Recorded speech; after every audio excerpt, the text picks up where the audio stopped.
In the last 2 months, after notifications were sent to different companies and industries and large consumers who have not paid, we have recovered close to 90 crores of outstanding bill which has not been paid for maybe over 5 years now. Number two, we have cut power to many of these units who have not paid, and after cutting the power to them, supply to them, many of them have paid.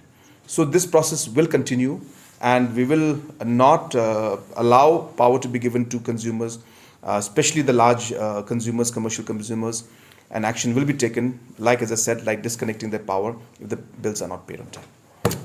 We will examine that. But at the right time. I think right now the pressing issue is which affects the citizens in general, which then affects the goods, aspect also. Is the price of the petrol and diesel. So transportation gets affected and every consumer is affected.